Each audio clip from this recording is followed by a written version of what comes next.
The Oregon rain was a fine, cold mist that clung to my wool coat like a shroud of broken glass. It was a weather that mirrored my soul, perpetually damp, chilled to the bone, with a sun that felt like a forgotten dream. As I did every Tuesday morning, I walked through the iron gates of Willow Creek Cemetery, my worn-out boots tracing the familiar path to the one place that held the shattered remains of my world. The headstone was simple, elegant, just the way he would have wanted it. Liam Alexander Carter, beloved husband, son, friend. A light extinguished too soon. I traced the engraved letters with a trembling, gloved finger. The cold granite, a brutal contrast to the warm, living man I had lost 8 months ago. A car accident on a slick, winding road. A phone call in the dead of night. A life, my life, obliterated in an instant. "I miss you," I whispered to the wind, the words instantly stolen and lost in the drizzle. "The house is so quiet, Liam." I still set the coffee maker for 2. I placed my own bouquet of white lily, his favorite, against the stone. It was then that my eyes, blurred with unshed tears, focused on what was already there. A small, elegant bundle of flowers, tied with a simple twine bow. They weren't from the florist. They were wildflowers. Bluebells, Indian paintbrush, and a few sprigs of lavender, a bouquet that looked lovingly hand-picked. Fresh, the dew still clinging to their petals like diamonds. My heart gave a confused, hopeful leap. A friend, his mother. But then, I saw it. Tucked into the twine was a small, plain card. The handwriting was elegant, looping, and unmistakable. And it bore a name that sent a jolt of pure, unadulterated ice through my veins. Always in my heart, Maya, my sister. My vibrant, flighty, younger sister who had boarded a plane to Italy for a part restoration course 3 weeks before Liam's funeral, citing a once-in-a-lifetime opportunity she couldn't miss. Maya, who had sent a flurry of apologetic texts and a massive, impersonal flower arrangement from Florence, but had unbothered to come home to hold my hand while I buried the love of my life.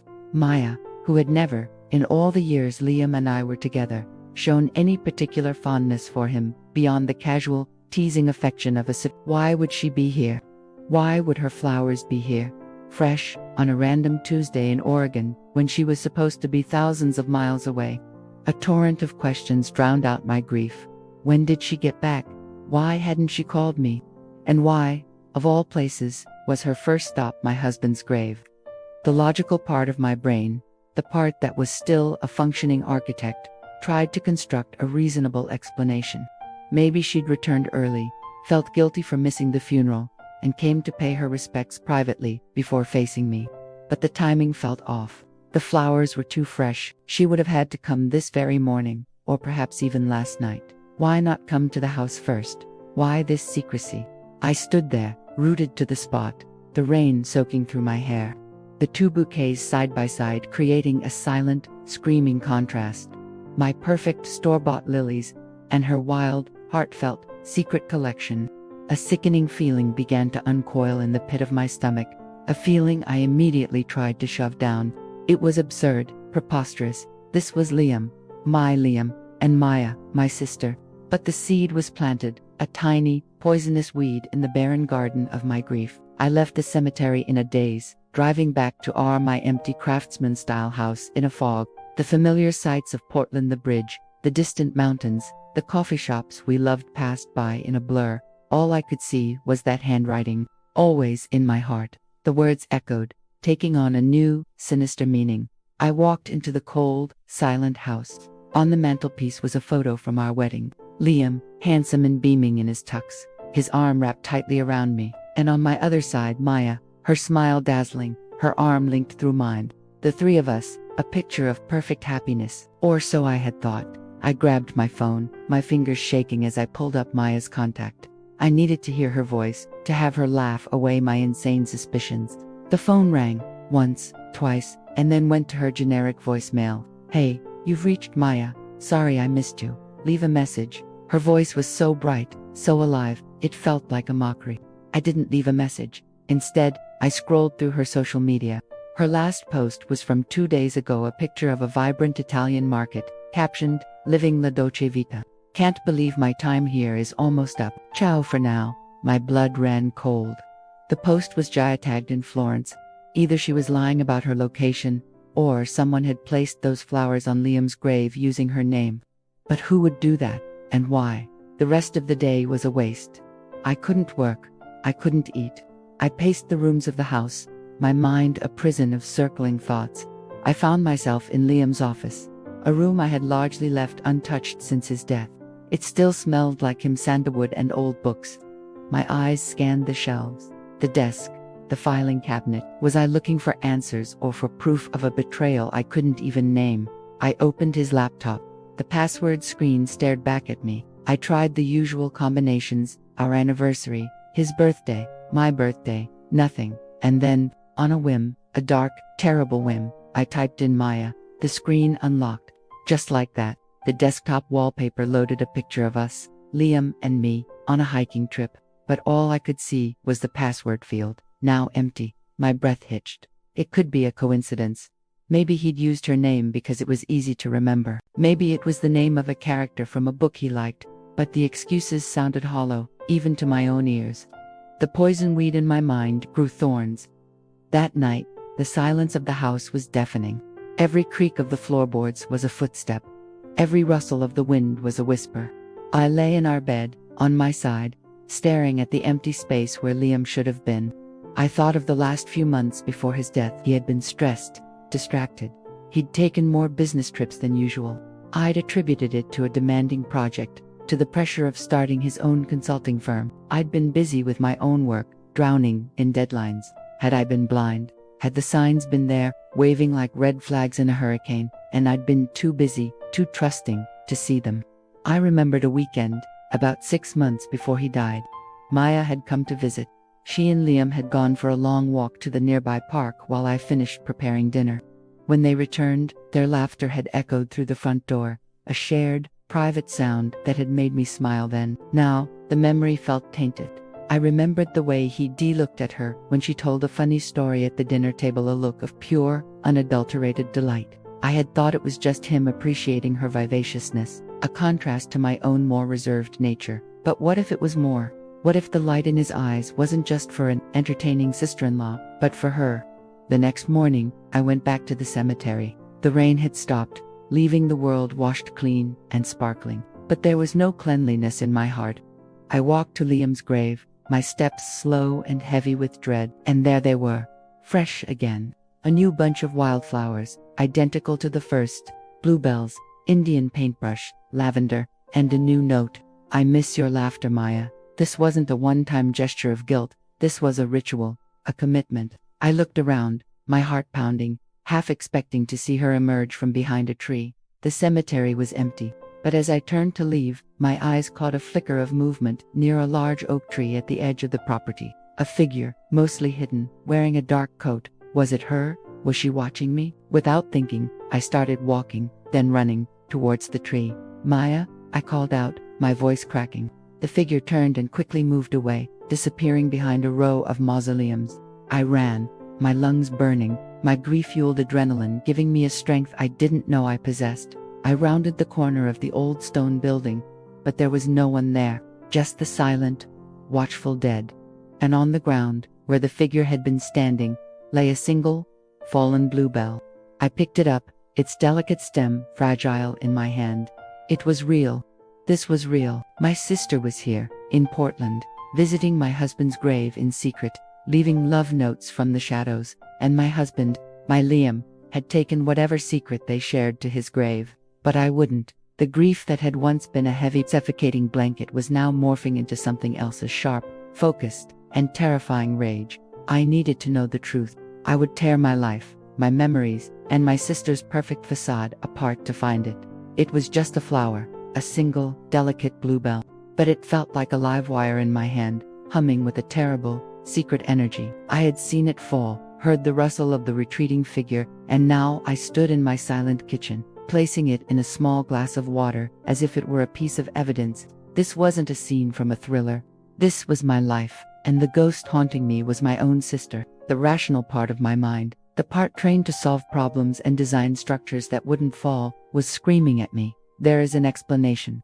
A sane, simple explanation. Maybe Maya was back and was too ashamed to see me after missing the funeral. Maybe she had her own separate grief she was dealing with. Maybe the laptop password was a coincidence, but the evidence was piling up, each piece a crack in the foundation of my entire reality. The fresh flowers, the secret notes, the geotagged post from Italy, the unlocked laptop, and now, someone watching me. I couldn't sit in this house with its echoing memories. I had to move. I had to know. My first stop was my mother's house in the quiet, tree-lined suburb where Maya and I had grown up. The drive felt longer than usual, every red light a test of my fraying patience. Pulling into the driveway of the familiar colonial, I was struck by a memory so vivid it stole my breath. Liam, helping my dad paint this very porch the summer before he passed. He'd gotten more paint on his jeans than on the wood, and we'd all laughed until we cried. My mother, Eleanor, opened the door before I could knock, her face a mask of gentle concern. "Amelia, sweetheart, this is a surprise." She pulled me into a hug, and for a moment, I was 10 years old again, wanting to bury my face in her shoulder and let her make everything better. But the weight of my suspicion was too heavy. "Hi, Mom." I forced a smile as we settled in the sunlit living room, surrounded by framed photos of a happy, unbroken family. "You look tired, honey. Are you sleeping? Eating?" she asked, the familiar worry lines deepening around her eyes. "I'm trying, Mom." I took a deep breath. "I was at the cemetery today." Her face softened with pity. "Oh, Amelia, it's so hard." "I know. There were flowers there already," I said, my voice carefully neutral. "Fresh ones, wildflowers." "That's nice. A friend." They had a card from Maya. The change in the room's atmosphere was immediate and subtle. My mother's posture stiffened almost imperceptibly. Her eyes, which had been fixed on me, darted to the mantelpiece, to a photo of Maya laughing in the sun. "Maya, but she's in Italy." That's what I thought. But the flowers were fresh, Mom. And there was a new one today. Someone was there, watching me. They ran when I called her name. "Amelia," my mother said, her voice taking on a firm, placating tone I knew well. It was the voice she used to calm my childhood nightmares. "You're under an unimaginable amount of stress. Grief does strange things to the mind. You're probably seeing things that aren't there. Maybe it was a groundskeeper. Maybe the card was from weeks ago and just survived the rain." She was trying to logic away my pain, just as she always had. But this wasn't a nightmare. It was a footprint in the real world. It wasn't weeks ago. And I checked her Instagram. She posted from Florence 2 days ago.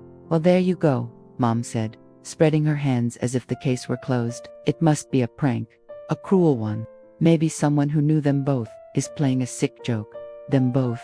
I pounced on the phrase. "What does that mean, them both?" She looked flustered. "You and Maya, of course. Or Liam and Maya." "I just mean, someone who knows the family." I studied her face. This woman who had held my hand through every skinned knee and broken heart. And I saw it a flicker of something she was hiding. A nervousness that went beyond a mother's concern for her grieving daughter. She knew something. "Mom," I said, my voice dropping to a whisper. "Did something happen between Liam and Maya? Something I didn't know about?" The color drained from her face. "Amelia, don't do this to yourself. Liam loved you. He adored you. To even suggest, it's the grief talking. It's poisoning your memories." My grief iced tea putting fresh flowers on his grave with my sister's name on them. I snapped, my composure breaking. "Why are you defending her? Why are you defending a ghost?" "I'm defending your sanity," she retorted, her own voice rising. "I will not stand by and watch you destroy Liam's memory and your relationship with your sister over some paranoid fantasy. Maya is in Italy. She sent a postcard last week." She stood up and marched to a small desk, pulling out a colorful card with a picture of the Ponte Vecchio. She thrust it at me. The handwriting was Maya's. The postmark was smudged but looked Italian. It read, "Mom, having the most amazing time. The art, the food, the wine.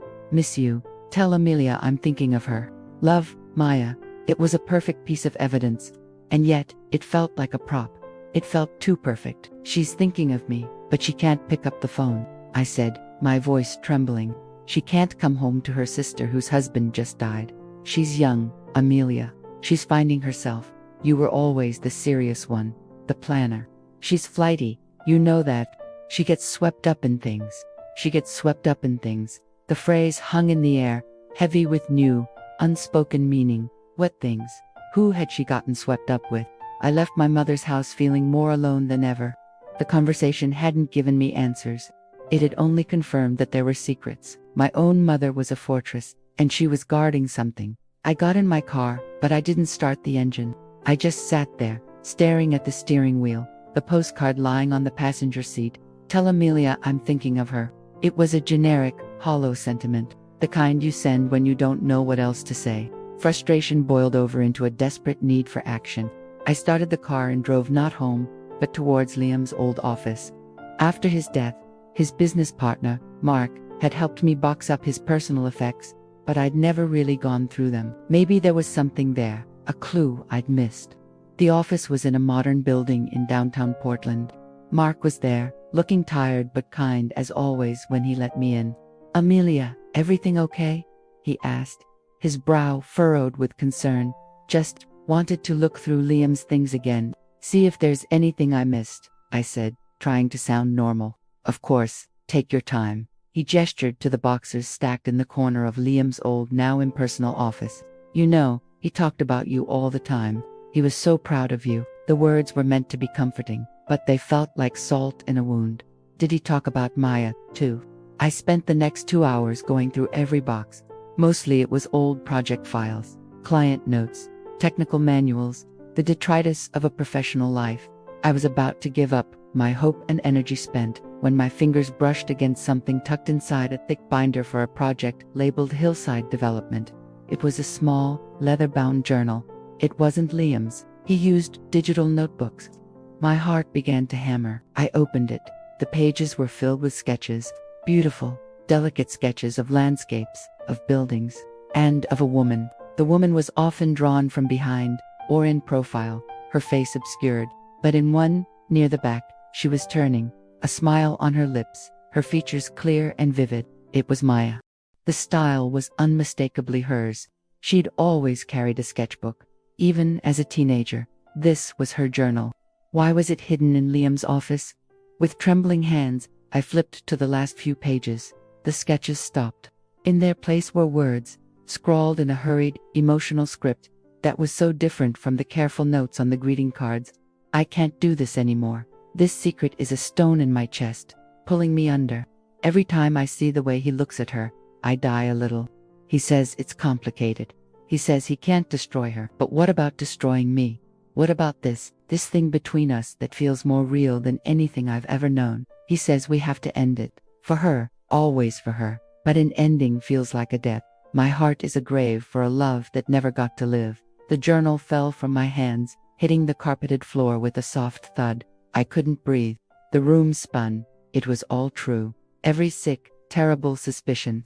The words were a confession, more intimate and damning than any flower or note.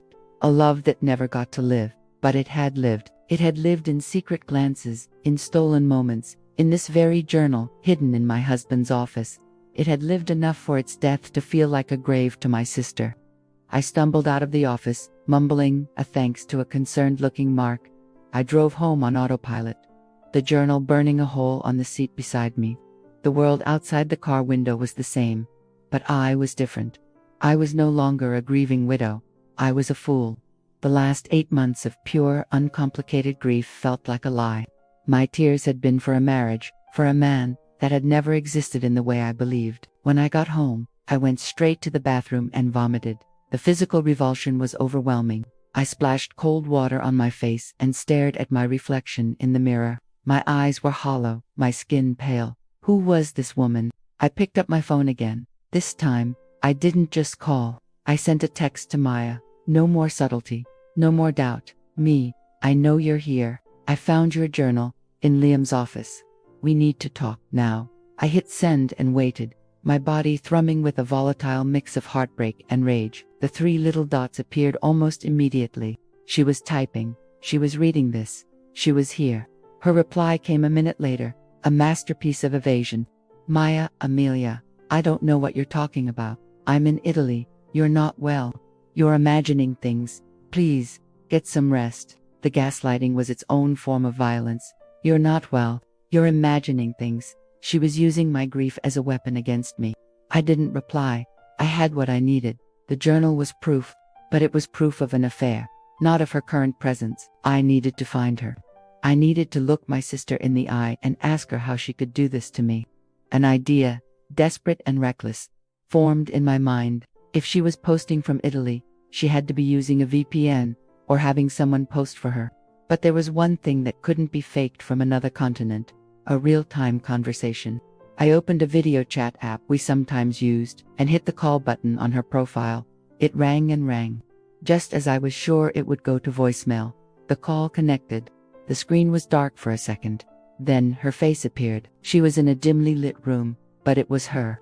Her hair was tied in a messy bun, and she looked exhausted. Her eyes rimmed. "Amelia," she said, her voice a hoarse whisper. "I can't talk long. The Wi-Fi here is terrible." I stared at her, at the pixels that formed my sister's face, and then I saw it. Just over her shoulder, on a nightstand, was a small, distinct object. A small, hand-painted ceramic owl. I had bought it for her on a trip to Seattle years ago, and I knew exactly where it lived: on the nightstand in her old bedroom, in her apartment here in Portland. The background wasn't a rustic Italian villa. It was her dark, familiar bedroom. "You're a liar, Maya," I said, my voice cold and steady. "I can see the owl. You're in your apartment, in Portland." Her face crumpled, the facade shattered. The screen went black as she ended the call. She was here. All this time, she had been here. And the final, devastating truth settled over me. The woman leaving flowers on my husband's grave, the woman who had been his lover, was not across an ocean. She was 10 miles away, hiding in the shadows of my city, watching me grieve. The hunt was over. Now, the confrontation was about to begin. The video call ended, leaving me staring at my own reflection in the black screen. The confirmation was a physical blow. There was no more doubt, no more room for the comforting lies my mother had tried to sell me. Maya was here. She had been here, a ghost in my city, while I fell apart. The grief that had been a heavy, suffocating blanket was now a raging fire, fed by betrayal. I didn't think. I acted. I grabbed my car keys and the leather journal, its pages now feeling like they were coated in acid, and ran out of the house. The drive to Maya's apartment in the Pearl District was a blur of honking horns and screeching tires. I didn't care about traffic laws or my own safety. A single, burning purpose consumed me. I would look my sister in the eye, and I would make her say it out loud. Her apartment building was a modern, sleek structure of glass and steel, a stark contrast to the storm of primitive emotion churning inside me. I didn't bother with the intercom. I caught the door just as a couple was leaving, nodding a tight thanks as I slipped inside. The elevator ride to the 4th floor felt interminable, the soft music a grotesque parody of normalcy. I stood outside her door, for B, my fist raised to knock, but I didn't. Instead, I took a deep, shuddering breath and tried the knob. It was unlocked. The irony wasn't lost on me. My sister, the keeper of so many secrets, was careless with her locks. I pushed the door open. The apartment was dim, the blinds drawn. It smelled of stale coffee and turpentine. Canvases were leaned against the walls, some covered with cloth, others showing half-finished, abstract explosions of color that seemed to scream of inner turmoil. She was standing in the middle of the living room, as if she'd been waiting for me. She looked like a faded photograph of herself. The vibrant, bohemian sister I knew was gone, replaced by a pale, trembling woman in a paint-stained sweatshirt and yoga pants. Her eyes were wide with fear and a profound exhaustion. "Amelia," she whispered. I didn't say a word. I simply held up the journal. It was all the accusation I needed. Her face collapsed. She wrapped her arms around herself, shrinking before my eyes. "I'm so sorry," she choked out, the words barely audible. "Sorry." My voice was dangerously quiet. "You're sorry? For what, exactly, Maya? For sleeping with my husband? For lying to me for God knows how long? For hiding in this apartment while I buried him? Or for leaving those fucking flowers on his grave to torture me?" The dam broke. Tears streamed down her face. "It wasn't like that. It wasn't an affair. Not the way you think." "Oh please," I spat, the rage making me cruel. "Enlighten me. What poetic name do you have for fucking my husband behind my back?" "I loved him," she cried, her voice breaking. "And he loved me." The words, spoken aloud, were a physical assault. I stumbled back a step, hitting the doorframe. Don't you dare. It's the truth, Amelia," she said, her own voice gaining a desperate strength. "It started after your second miscarriage." I froze. The air left my lungs. "What you You disappeared, she said, her tears flowing freely now. You were so deep in your own grief, you shut everyone out, especially Liam. He was grieving too, but he was trying to be strong for you, and you just pushed him away. He was so lonely. I was just trying to be there for him, for both of you. We'd talk, late at night, first on the phone, then here. She gestured around the messy apartment. It started with coffee, then wine. We were just two sad people, trying to make sense of the pain. And then one night, it just happened. It wasn't planned. It wasn't sorted. It was a connection. The only thing that felt real in all that darkness. I listened, my body numb, as she painted a picture of my own marriage that was entirely foreign to me. She described a Liam I didn't know, a vulnerable, lonely man who found solace not with his wife, but with her sister. She made it sound inevitable, even noble, a love born of shared sorrow. How long? I managed to ask, my voice a ragged scrape. She looked down at her hands. A little over a year. A year. They had a whole secret life for a year. While I was drowning in the loss of our unborn child, my husband and my sister were building a lifeboat for two, leaving me to sink. The trip to Italy, I said. That was a lie. He ended it, she whispered, fresh tears falling. A few months before he died, he said the guilt was eating him alive. He said he loved you, that he couldn't bear to hurt you. He said we had to stop. I was devastated. I couldn't be here, watching him be with you, knowing what we'd had. So I planned the Italy trip. It was supposed to be my way of moving on, but you didn't go. I couldn't, she sobbed. I bought the ticket. I packed my bags. And when I got to the airport, I just sat in my car and cried. I couldn't leave him. So I came back here. I've been here ever since. I told Mom she to help me cover it up. She sent the postcards. My mother, the final betrayal. My own mother had been an accomplice to this. She had looked me in the eye and called me paranoid, while knowing my sister was hiding 10 miles away, heartbroken over my husband. And the flowers? I asked. The fight gone out of me, replaced by a cold, dead weight. I loved him, Amelia. I still love him, going to his grave. It's the only place I can feel close to him. The only place where our secret doesn't matter. Where I can just be a woman mourning the man she loved. I didn't leave the notes to hurt you. I left them for him. Because he knew my handwriting. Because he would have known it was from me. The sheer, self-absorbed tragedy of it was breathtaking. In her mind, she was the star of a grand, forbidden romance. I was just a supporting character, an obstacle. He was my husband, I said, the words hollow. You were my sister. I know, she wailed, sinking to her knees on the floor. Don't you think I know that? I have lived with that guilt every single day. It's a cancer inside me, but I couldn't stop loving him, and I think a part of him couldn't stop loving me either.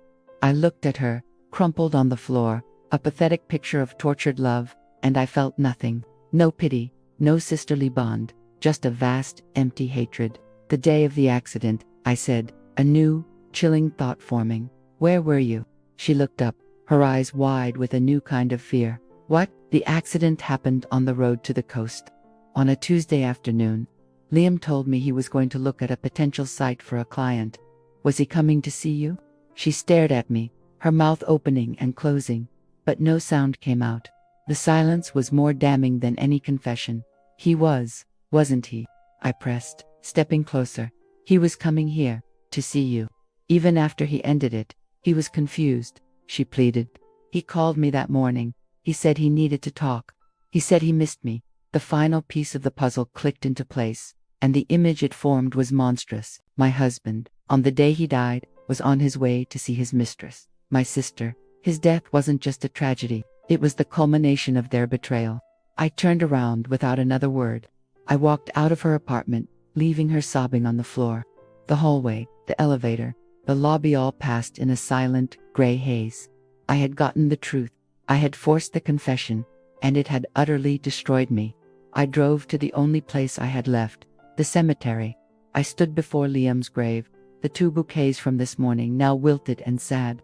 The lilies and the wildflowers, side by side, a perfect representation of the two women who had loved him, the wife and the secret. I looked at his name on the stone. A light extinguished too soon, was it?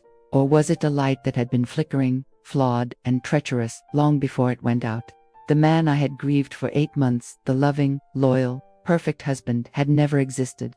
He was a fiction, a composite of my love and their lies. The real Liam was a man capable of profound deceit, a man who could hold me while yearning for her, a man who could drive to his mistress on a rainy afternoon and leave me to pick up the pieces of a life built on quicksand. I didn't cry. The tears were for the husband I thought I had. For this man, this stranger in the ground, I had nothing left but a bitter, aching void.